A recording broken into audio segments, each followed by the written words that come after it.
15 years ago, our home was anything but clutter-free. We had two young kids, busy schedules, and more possessions than we knew what to do with. Every room, closet, shelf, and drawer was full. Weekends would disappear into cleaning, organizing, and catching up on chores that seemed to multiply faster than we could manage them. Then, in a single afternoon, everything changed.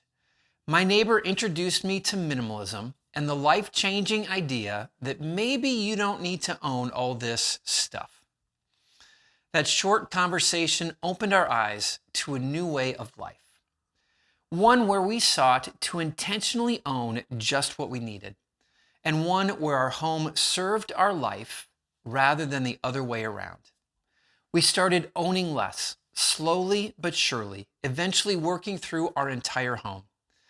And as we did, we began to notice countless benefits of owning less. Our kids, 5 and 2, when we started owning less, were able to grow up in a less cluttered home.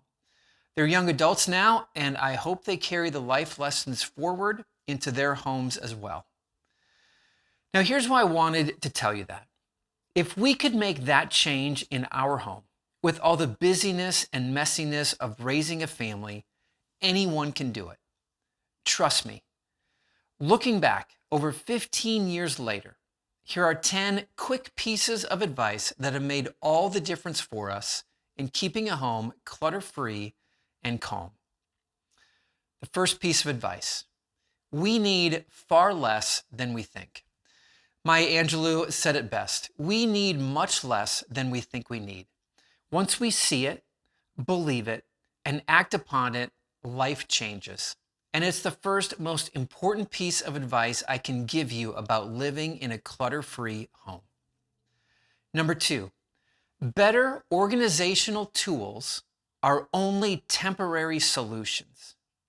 Organizing helps, but it won't solve the real problem of clutter. If you own too much, even the best organized clutter quickly becomes just clutter again. Organizing is fine, but owning less is better. Number 3, if a job can be finished in 1 minute, do it right away. Learn this secret to adulthood, and it'll change your life in countless areas. I learned this from Gretchen Rubin, and it is life-changing. If something can be finished in less than a minute or two, just do it right away. Hang up the shirt, wash the dish, recycle the junk mail. Whatever you see, get it done right away.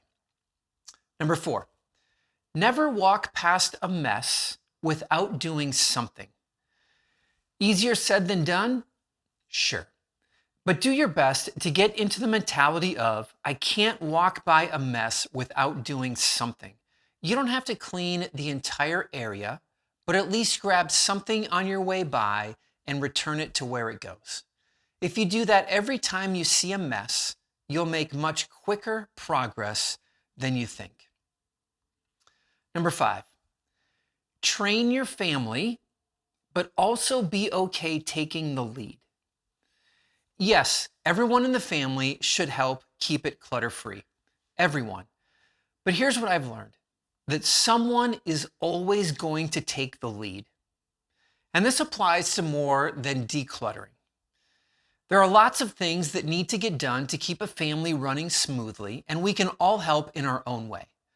But there's always someone who is going to take the lead in the cleaning, in the shopping, in the earning, in the yard work, in the travel planning, in the grocery shopping, in the discipline of the kids, in the giving, in the fun and games, in the driving, in the repair work, in the budgeting, and in the spontaneity. If you're watching this channel, you are probably going to be the one taking the lead in keeping your home calm and clutter-free. Train your family to help, but know that you'll probably always be the one taking the lead in that area of responsibility. That's okay. Someone else in your family is taking the lead elsewhere.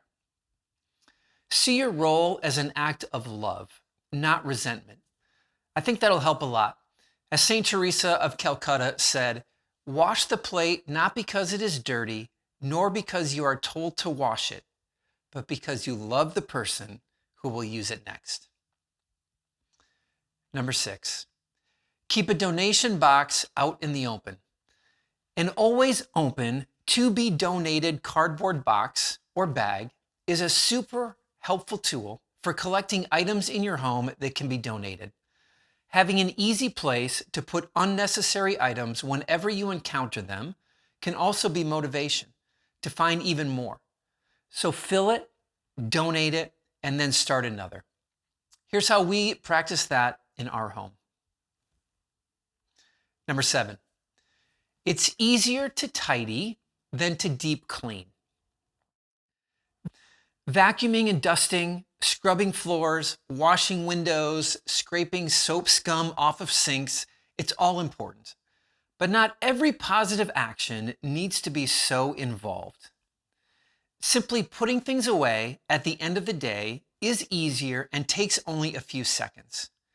We don't need to overcomplicate small steps by thinking about all the larger ones that also need to be done. Number 8, to overcome procrastination, commit to just 2 minutes. Research shows that starting is the hardest part of any task. So my favorite hack to overcome procrastination is just tell yourself you're going to do it for 2 minutes. If there's a clutter spot in your home and you've been dragging your feet on the work, just tell yourself to work on it for 2 minutes. Because once you do, you'll get further than you think. Number 9, flat surfaces are clutter magnets. Countertops, nightstand, coffee tables, bathroom vanities, they all naturally collect items, which then attract more items. Clutter always attracts more clutter, so keep your flat surfaces clear. Number 10, give every possession in your life a designated home. A clutter-free home is a home where everything has a place that it lives when not in use. At first, it can be very overwhelming, almost unbelievable that it's even possible to live this way. But it is, and my life is proof. The more you declutter, the easier this becomes.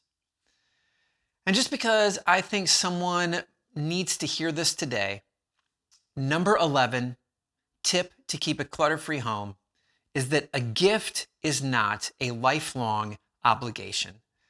Just because someone gave it to you doesn't mean you need to keep it forever. That's an added point just because I know someone watching needed to be reminded. Clutter-free living is better living.